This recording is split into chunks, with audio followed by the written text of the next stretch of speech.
All right, first week in the books, day 7. Got a nice back and bicep workout in this morning. 6 out of 7 days this week. We made it into the gym. That's good.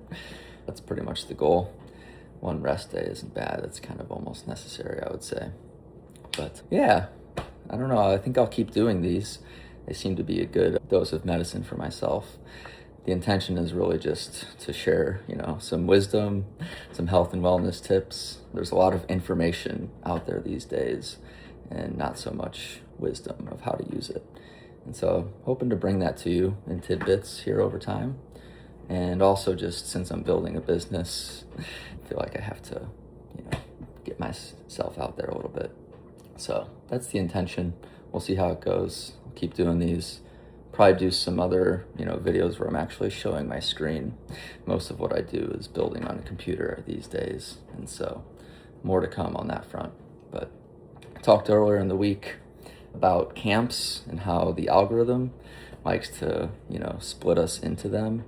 Whatever, stop scrolling and watch longer on Instagram or whatever your feed is, it remembers and it gives you more. So it optimizes for attention.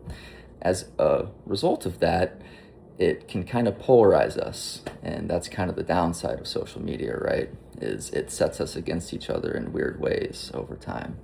And if you think about it, the systems of control kind of want that to happen.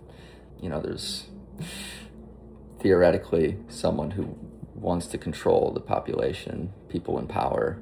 You can debate on who that is or what that group of people looks like.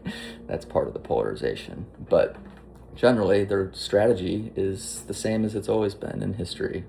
You pit the old against the young, men against the women, left against right. And social media actually does a really good job of doing that for them. So it can be a good practice to try to remember that most people all want the same things in life, health and happiness for them and their family. And when you get to talking to people, really, most people are in the center. They're not extremists. Even when I meet people who seem like they have extreme opinions, when you really break them down and just talk to them as people, you can kind of get them to, come back to center a little bit. So it's kind of a product of being behind screens and, having these social media algorithms dividing us into camps all the time. It's useful to try to resist that. So, all right, there's your daily wisdom for the day. First week in the books. Peace out, guys.